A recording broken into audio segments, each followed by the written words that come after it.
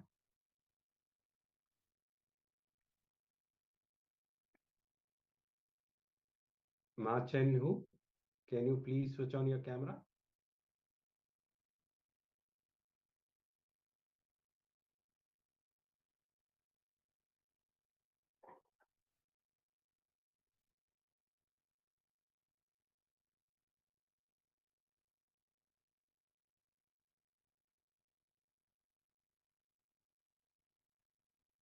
I request all the participants to keep always your camera on so that we can help you in power manifestation and all other sessions.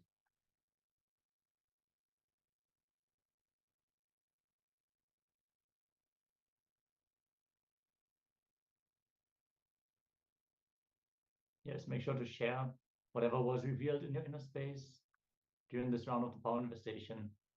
For all the participants, whether here in the Zoom room or on Facebook or YouTube, wherever you're tuning in from, let us know what was revealed to you before we enter into the verification step, where we are going to project the image once more.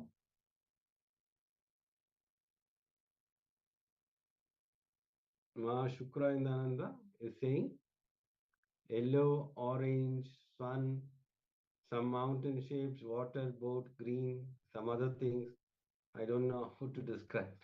Okay. Okay, whatever you're able to describe, please describe. Okay. Rest you can leave it. No need to describe. All right. Ma Chen Hua, if you could also share what was revealed to you, if you have participated in this round of the power manifestation. Yes, as we are going to now project the image once more on screen.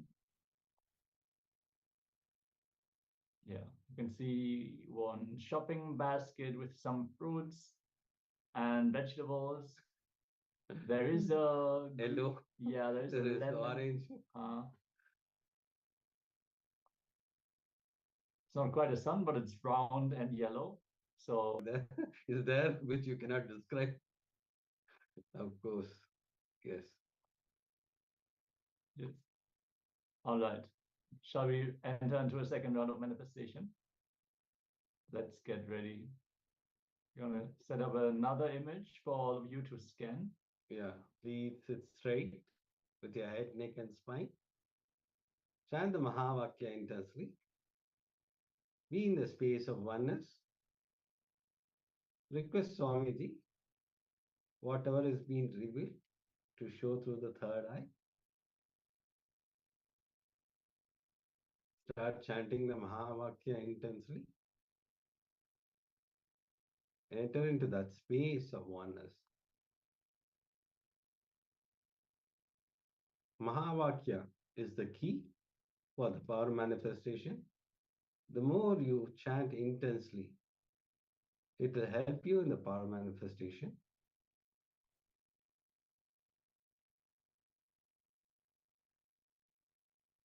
Keep chanting the Mahavakya.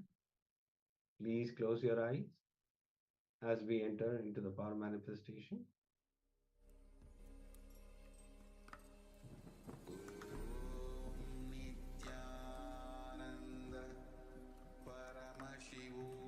The image is projected now, so keep scanning, keep chanting the Mahavakya, and let's begin.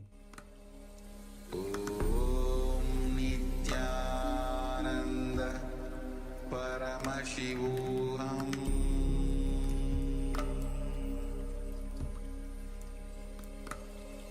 Om Nithyananda Paramashivam.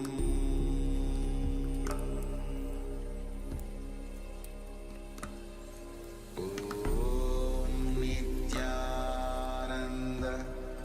Paramashivam.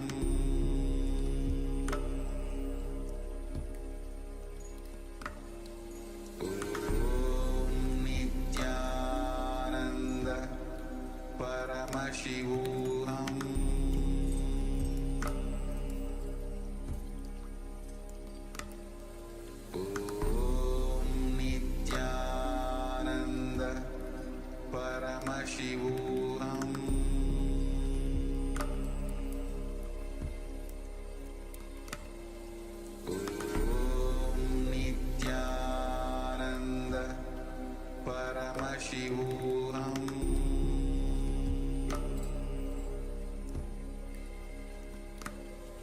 Om Nityananda Paramashivoham.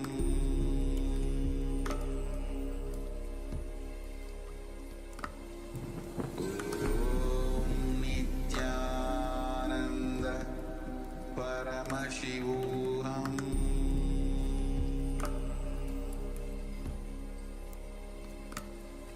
Om Nityananda Paramashivoham.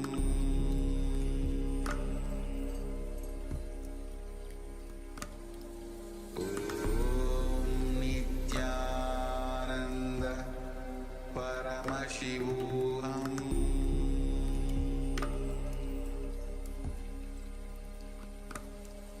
Om Nityananda.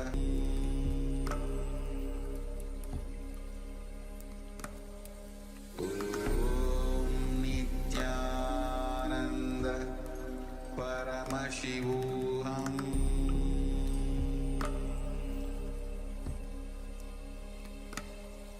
Om Nityananda Paramashivoham.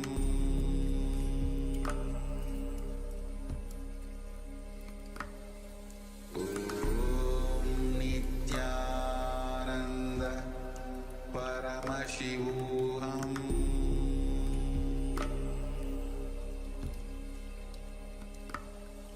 Om Nityananda Paramashivoham.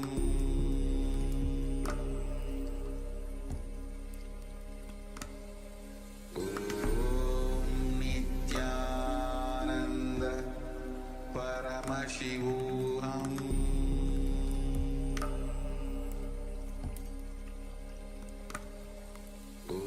Om Nityananda Paramashivoham.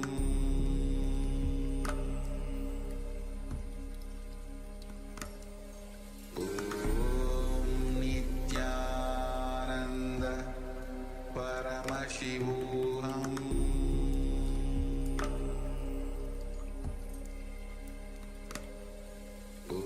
Om Nityananda Paramashivoham.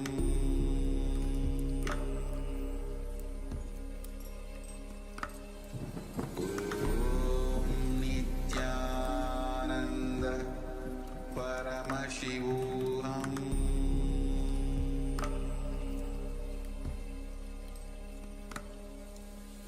Om Nityananda Paramashivoham.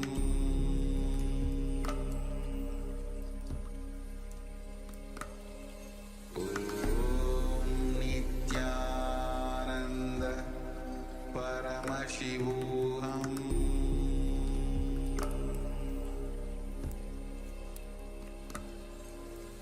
Om Nityananda Paramashivoham.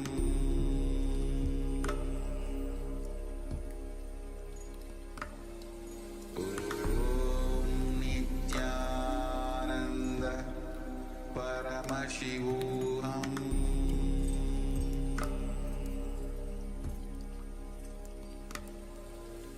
Om Nityananda Paramashivoham.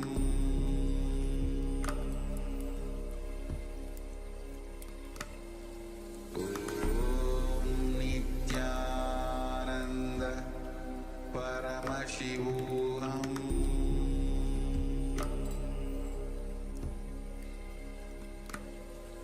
Om Nityananda Paramashivoham.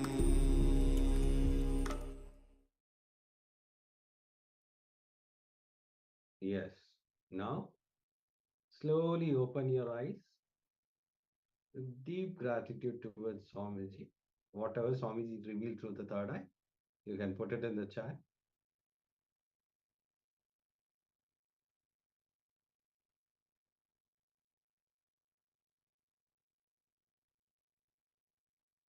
Yes, this is one of the fundamental powers. When we experience a breakthrough in this power, then all the other powers also manifest seamlessly. When we can break our own logic and we can experience there is something which exists beyond our five senses, beyond what we experience on the regular basis, then many of the other dimensions also open up. Many of the deeper understandings also open up in us. So manifesting this power every day is essential if you want to have a breakthrough in the powerful cognitions. That is why it is part of every day of the program. Some of the Balasans, they even ride a bicycle with their eyes blindfolded, play basketball, and avoid obstacles, read full book pages, and it's amazing to see. Some of them, they take one picture, and with their eyes blindfolded, they redraw the same picture once more. So there's many different variations of this power. And if we just keep on pushing ourselves with the will persistence, then more and more details will be revealed to us. We will get more and more grounded in the state of nirvikalpa samadhi from which all the powers manifest. So when we can establish ourselves in that oneness, then all the powers manifest because they are all Shakti. They're all based only on our feeling connection, our ability to settle in the oneness experience with Swamiji, and then he just manifests all of that through us. So requesting all of you to join in the power manifestation and share your results also.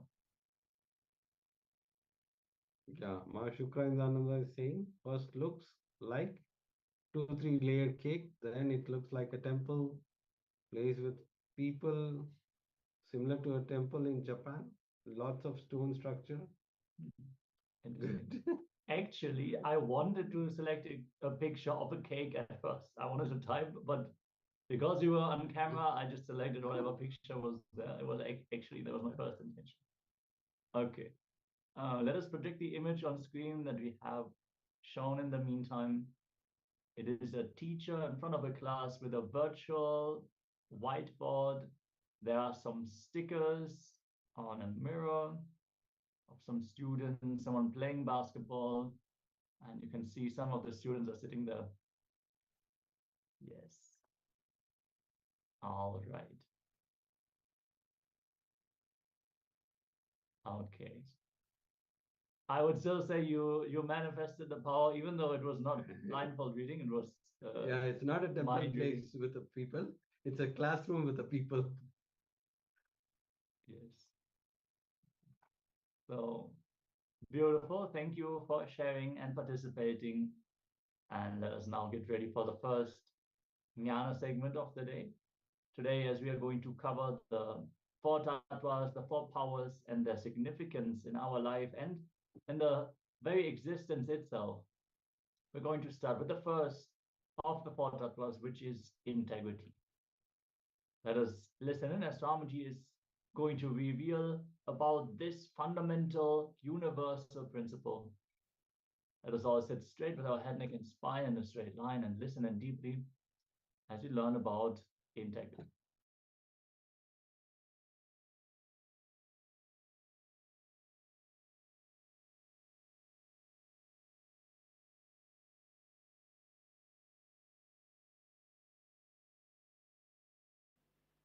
Please come to the space of listening. The principles based on which the whole cosmos functions, more than the principle, they are your birthright. Understand this one example. There is a old house and house has one room which is locked for centuries. Nobody knows what is there in that.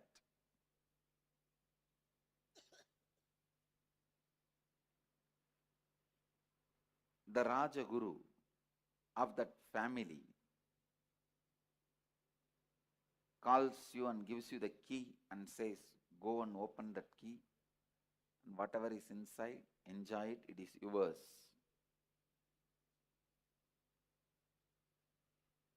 Naturally, you say, no, no, no, no, no, I have lot of work. Why one more work? I am not interested.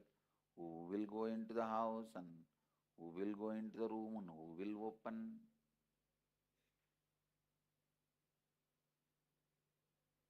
When Rajaguru insists, please do it, it looks like he is putting one more work on you. He is putting one more responsibility on you.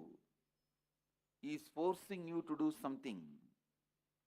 But when you go and open the door and see the treasure, large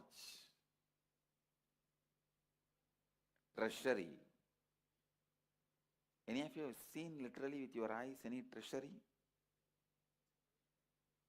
Any of you? Any of you have seen in your life any treasury? I saw twice in my life. One, Anandapadmanabha Swami. I saw in few years before it became public when that king invited me to his palace. That is now overnight it has become world's richest spiritual institution. In Kerala, nearby a state, there is a temple, Padmanabha Swami temple. It literally feels like somebody slapping you. No, really. The treasury now which is made public, I saw, they are saying that it was not open, it was not accessible and all that. It's lie. It was under the control of king, and it's a temple of Vishnu. I myself saw. It's literally like you faint. Because each diamond, see, actually when I went, it was all packed in gunny bags. When they showed me, something like a 90 gunny bag. And I asked him, what is there in this gunny bag? Why are you keeping this in the underground room? Oh, Swamiji, that and all diamonds. And if you see, there's a photograph also.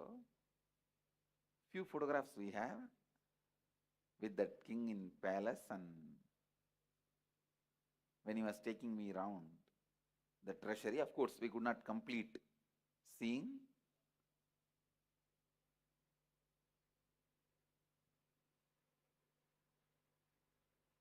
In a single Vaidurya stone, around 4 feet, throne.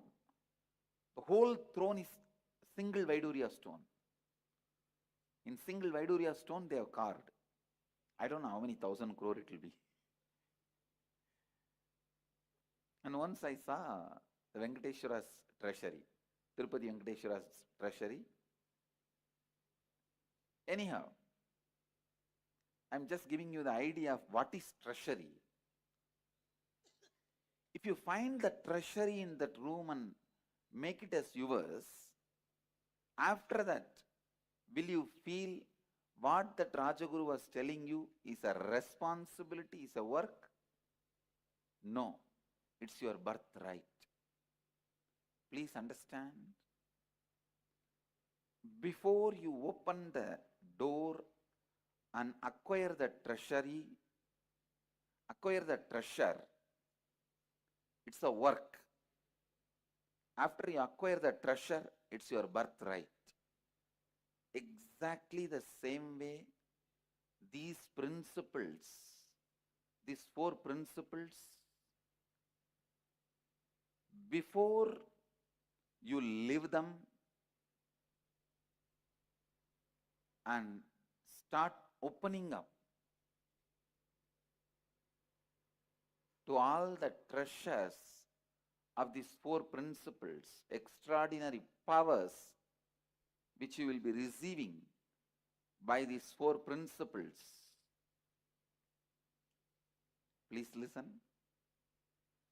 before the extraordinary powers of these four principles becomes available to you, living this may look like a responsibility. Please listen. Come to the space of listening. Before you experience the powerful principles expressing miracles through you, it is like a responsibility. But once you open the treasury, the powerful powers which comes to you by internalizing these principles, it's your birthright. How many of you are able to cognize what I am saying? So these four principles are not one more responsibility I am adding to you, one more rule I am adding to you, one more law I am adding to you.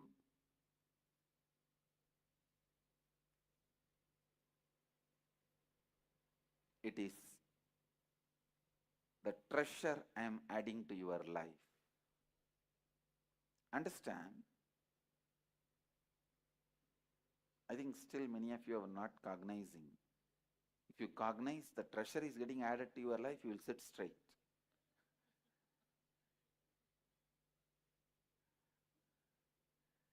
Anyhow,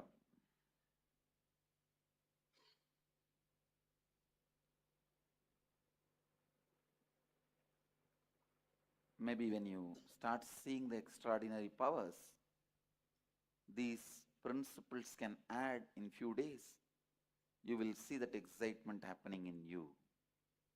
You will see that experience happening in you.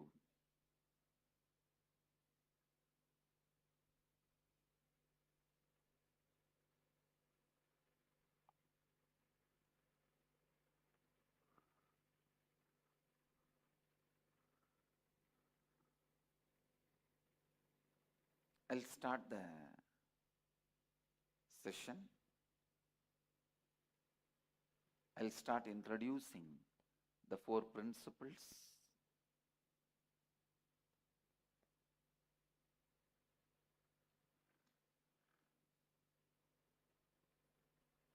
First principle. Please come to the space of listening. Now literally you are getting initiated into these tattvas, into these principles. How many of you are listening? So listen. The first principle, integrity, means integrity is you fulfilling the word and thought you give it to yourself and to others and experiencing state of completion with you and with life. Listen. Integrity is you fulfilling the word and thought you give it to you and to others and experiencing completion with you and others.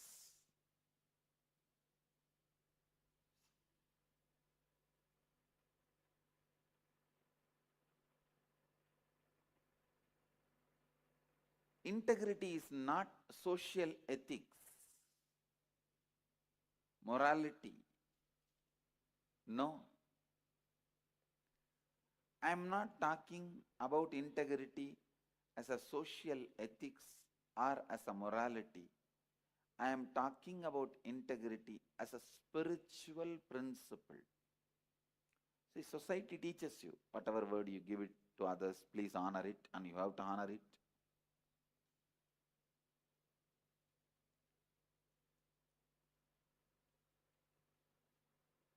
I am not talking as a social morality or ethics. I am talking as a spiritual principle. Please listen. Society many times teaches you to fulfill the words you give it to others because based on that only society runs. But here, the first thing you need to know, the words you give it to you, the words you give it to you,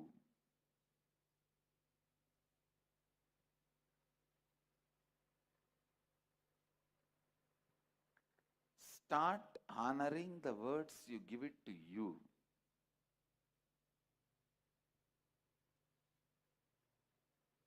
Everyone understands integrity with others. It's like if you give a word to somebody, you will give $1 million within a week. Even by giving your life, you have to give that $1 million. If you realize 6th day, just before the last day, that even if you give your life, nobody is ready to buy for $1 million. You can't fulfill your word.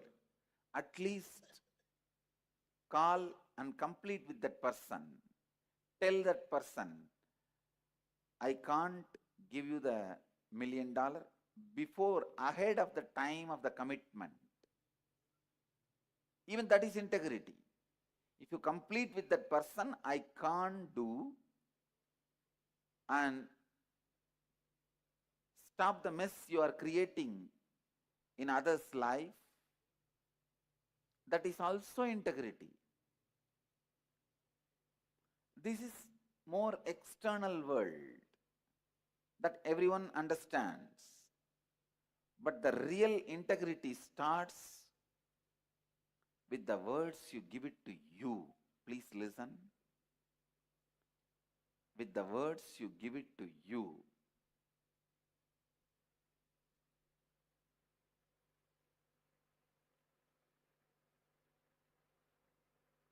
I'm giving you an example. In the young age, you wanted to become a doctor. Means you already gave a word to you that I will become a doctor. If you don't,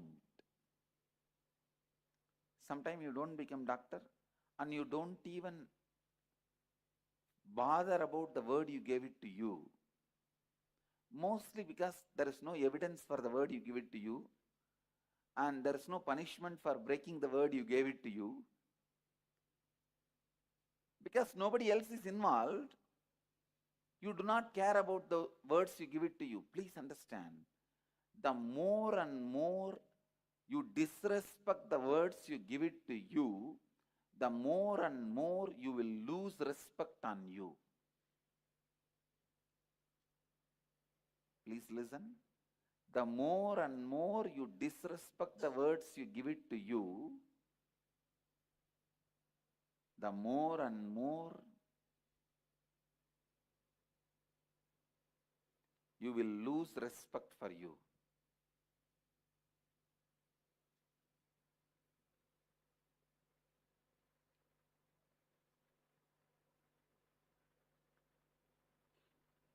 If you have committed with you that I am going to become a doctor,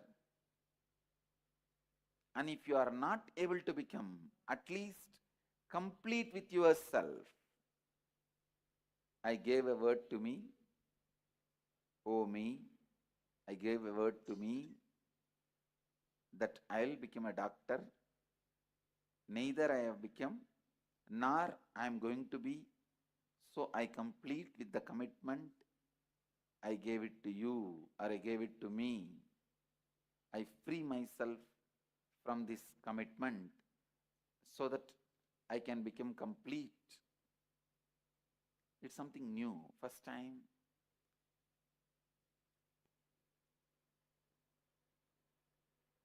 Many of us even will be thinking.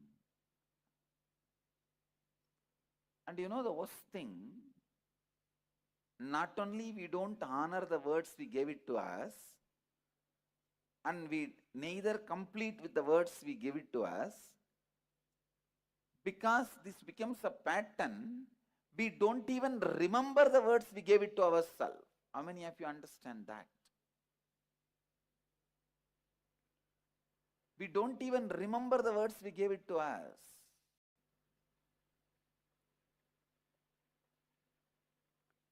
Your life works only when you are in integrity.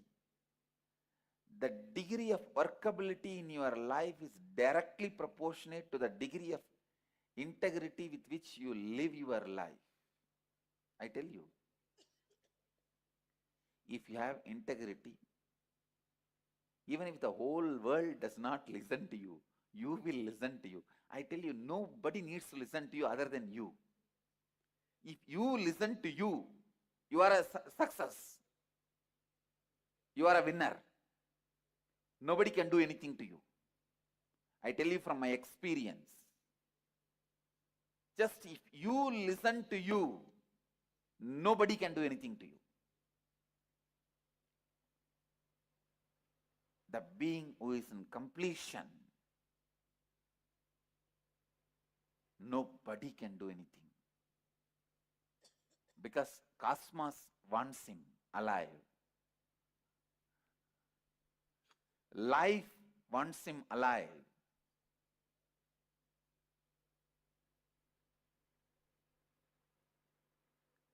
When you are complete with you, the confidence you have on you, understand? When you are complete with you, the confidence you have on you, confidence the completion with you brings.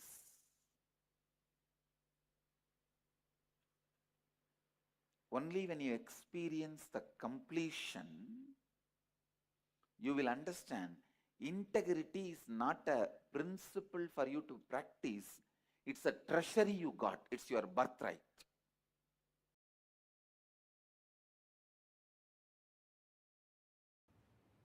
Strange conclusions you create in your life without simple integrity is what I call virus inside, which continues to keep you as a slave forever. This is the straightforward, most practical solution. You need to understand almost 99% of your conclusions, the cognitions you carry about you, life, strange stupidity. If I wear the black dress today, the whole day will be bad. How you came to conclusion? If I see somebody in the morning wearing black dress, the whole day will be bad. How you came to the conclusion? Coming to sitting to strengthen those conclusions in your life. Understand what I am talking. I am giving a very superficial examples. I can go deeper. Go deeper. When your body is in good energy after a cup of coffee, how you think and perceive, how your cognitions are. When you are tired, bored, body is tired, how your cognitions and perceptions are. See, your cognitions, your irritations, your inspiration or boredom is not logical. It is just a cup of coffee. It is just few chemicals and hormones.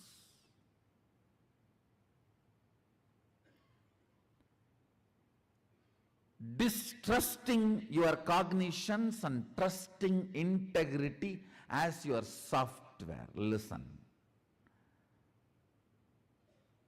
just disowning all your cognitions, deciding to catch up with the integrity. Integrity means I'm defining. Every thought current you cherish, you should put your whole being to fulfill it, because every thought current you cherish is a promise you are giving to yourself.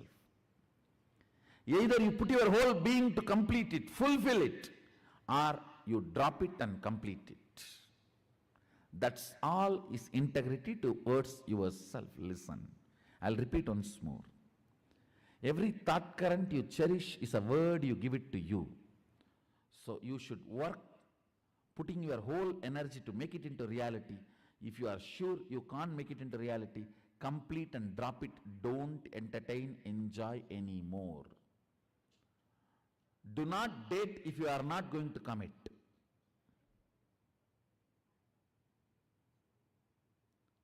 Same thing outside. Give a word only when you are going to live it. If not, drop it. Just this one, only one, integrity, replace all your cognitions.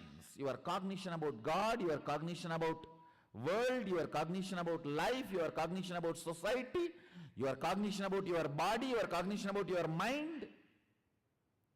Replace it just with this simple, straightforward integrity.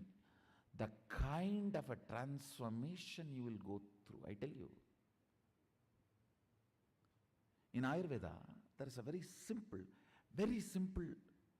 one verse by a great Siddha. He gives deathless life, the art of deathless life. Take care, the throat is always clear. You will not have death. Looks so simple. One true, the statement is true.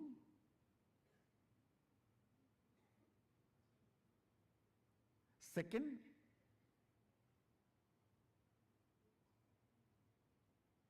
all problems start with your throat infection.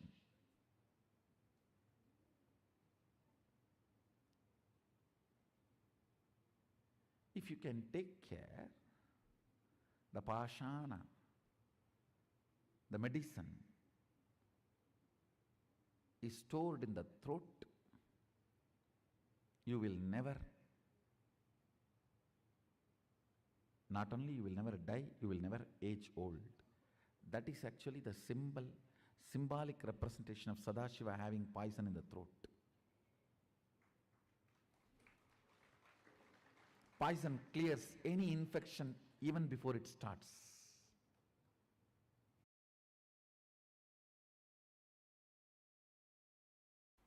See, in anything you do, you know the first principle. Am I right?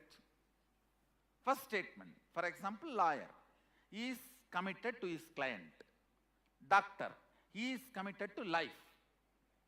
Engineer, he is committed to the product he is delivering.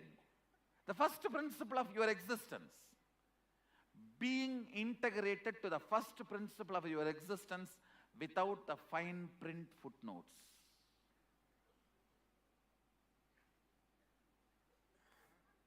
See, all of you know the first principle of your existence. Am I right? Being committed to that, being integrated to that. All the other utility transactions cannot touch the integrity of your first principle. They may be there, may not be there. But the first principle cannot be compromised. Cannot be compromised. I tell you, first principle brings strength.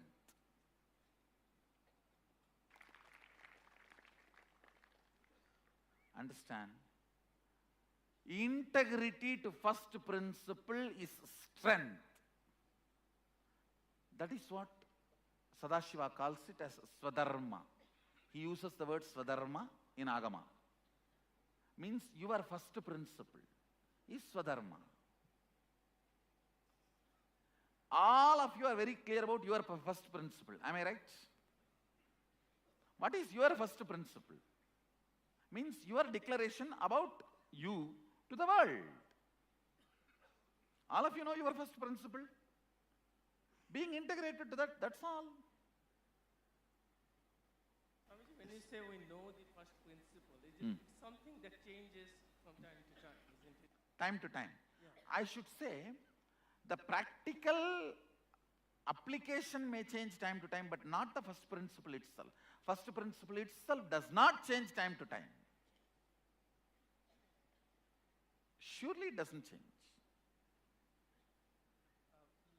You said if someone becomes a doctor, or then he wants to become an engineer, then Oh no, what I am saying, that time what I said, multidimensional. That I used. Here what I said is your main commitment.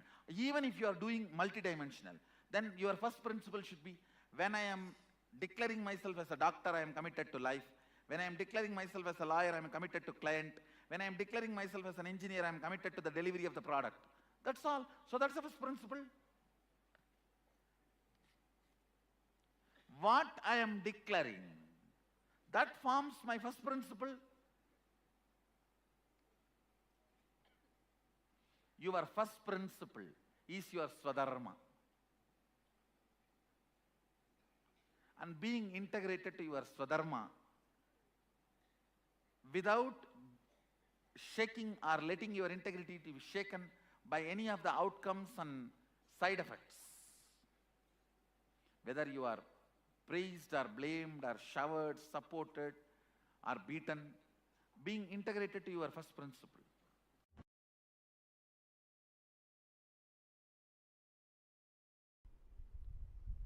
Integrity, anything which your cognition cognizes. As on now, I can give you example of how your cognition cognizes anger and lust and even hunger, fear. In that frequency, if you cognize the power of integrity, you will be powerful forever. You will be powerful forever. Not just feeling powerful, you will start manifesting powers. Because if you are integrated to your wife, you will have a very good home. If you are integrated to your boss, you will have very good office. If you are integrated to Guru, you will have amazing cosmos.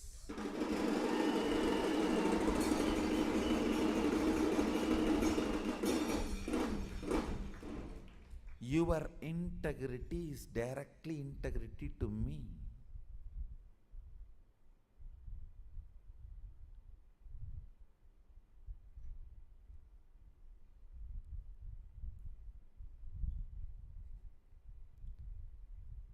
I was successful in integrity when I was young because I made it very personal.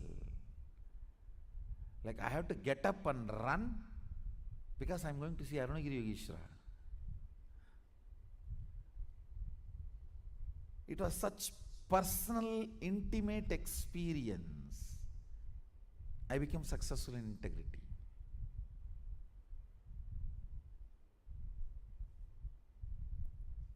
Not any other logical practices.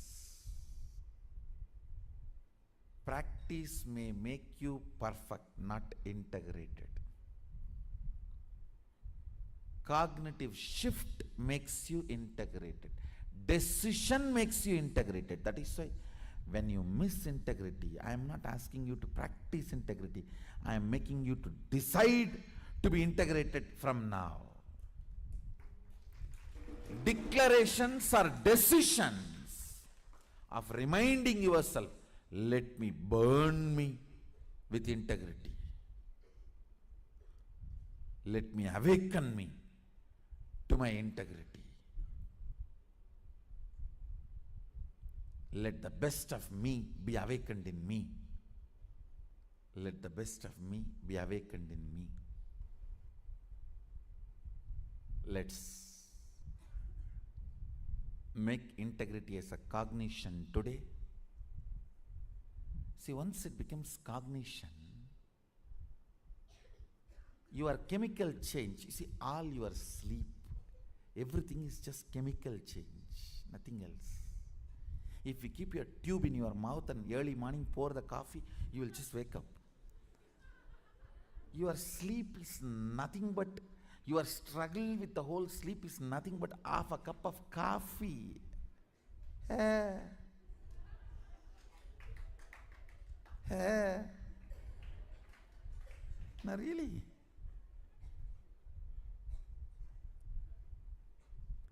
Romanceless relationships are all nothing but masturbation. Understand?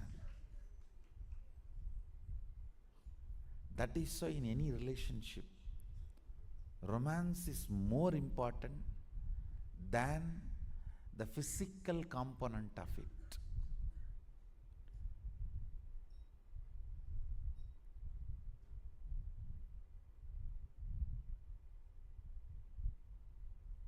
All your struggle with the sleep or tiredness or boredom is nothing but simple chemical imbalance.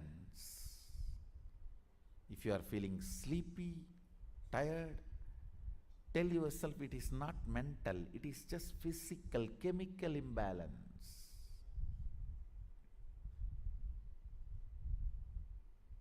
Integrity will clean it up. When you clear chemical imbalance using integrity, you bring tremendous health to your system. Understand?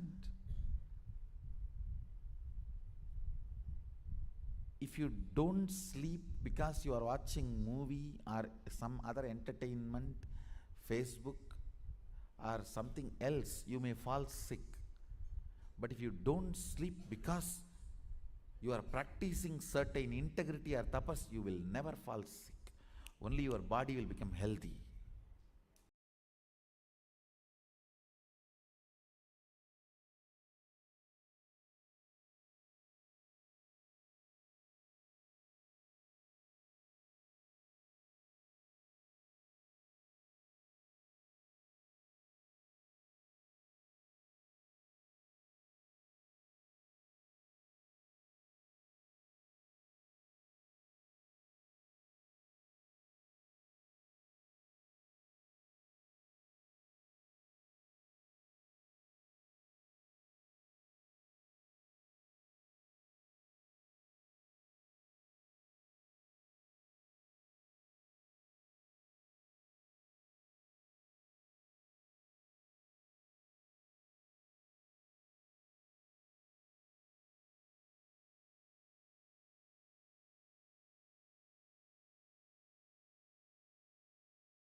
Yes, beautifully. We have received the insights into integrity, multi-layered understandings about integrity.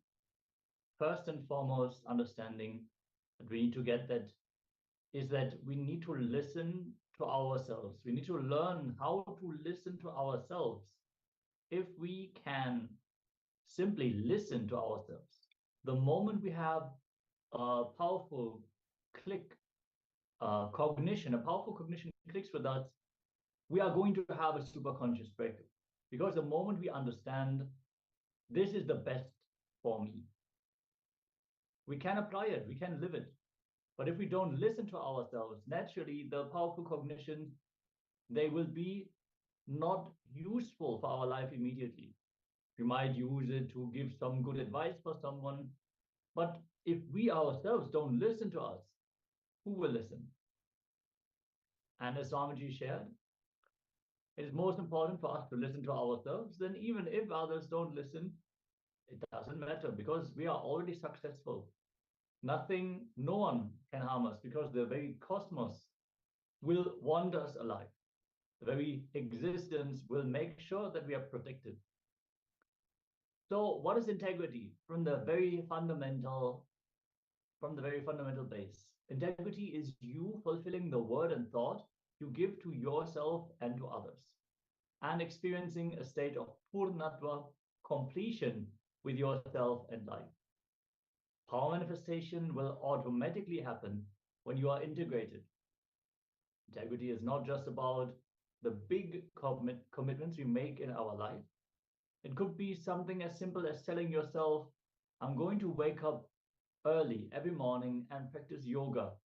Or telling a friend, let's meet at 5 p.m. No matter what the word you have given to yourself or others, honoring it as your life is real integrity. Unfortunately, not honoring words you give to yourself and others begins as a habit in you very early in life. As you grow up in life, we are never taught to respect our words. By the time you are an adult, not honoring the words you give to yourself and others becomes your muscle memory, becomes your pattern, becomes your thinking trend and very way of living. So you have a homework because this is something that needs to be practiced continuously. It is not something that we can solve with an exercise.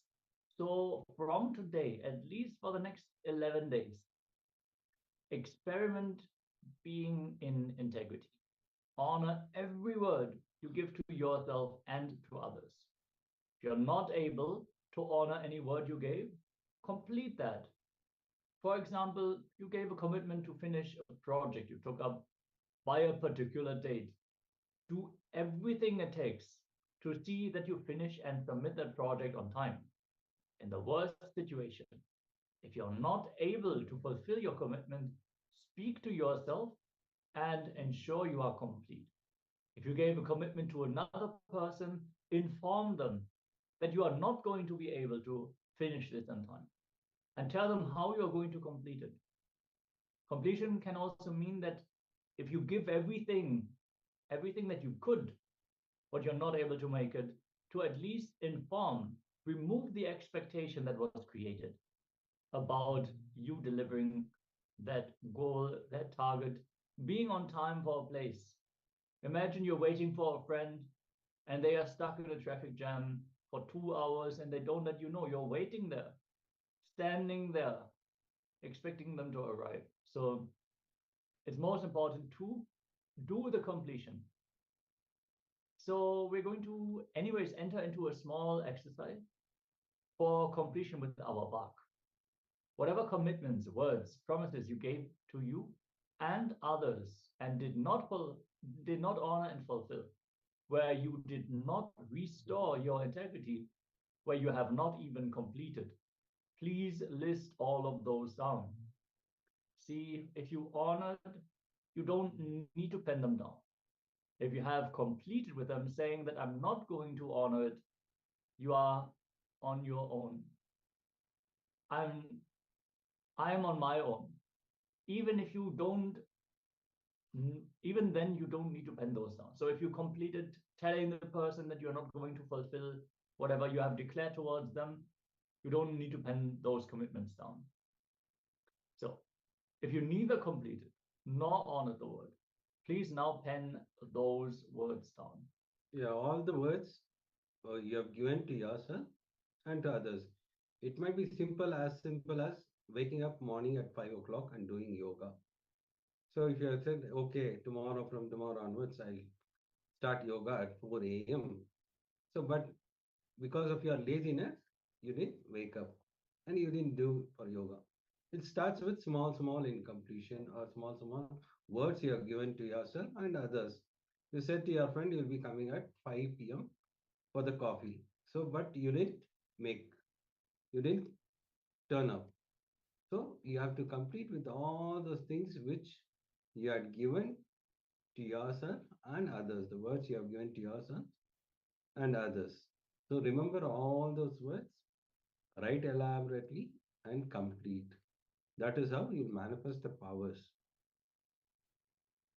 You have completed with all those things, then automatically the results it will manifest as a power. Whenever you have a breakthrough, it will manifest as a power. Yes, understand the power of Vak, which is awakened through completion in the field of integrity, is such that your word will hold such a weight that not only people, the very cosmos will listen to you. So when you start listening to yourself, it is a space that you hold. It is kind of leadership that you radiate that will make the cosmos simply follow you. So I'm sure some of you would have already experienced this phenomenon where you just knew, okay, this is what is going to happen. And you made that declaration knowing from your being that this is what is going to be the reality. And the people around you, they were moved. Simply, they also understood, yes, this is what's going to happen by your declaration. This is what you can experience when you complete with your Vak more and more. So let us now move into the first step of the exercise. We're going to have multiple steps. Let's take a few minutes. If you have any questions about integrity or this exercise in particular, let us know so we can attend to it.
Please let us now move on to the second step of this exercise. Now, please give a commitment to yourself to be in integrity and to complete with your words, promises, and commitments which you gave to yourself and others. So either fulfill what you declared or complete with all those words, promises, and commitments. Let's get ready. Hope all of you were able to pen down all the unfulfilled promises that you have given to yourself and others. And now let us declare to complete. As Ramaji has shared, a declaration is a decision. So whenever you want to manifest something in life, just declare it rightly. Declare it to your family, your friends and family, to your colleagues, to your Sangha members, everyone who knows you, everyone who knows how you have been. Just declare how you are going to be. So let's enter into the step of the exercise. Ma Shuklananda already shared that she had already completed with 2 people. Great, Ma. Let's continue with the next step of the exercise.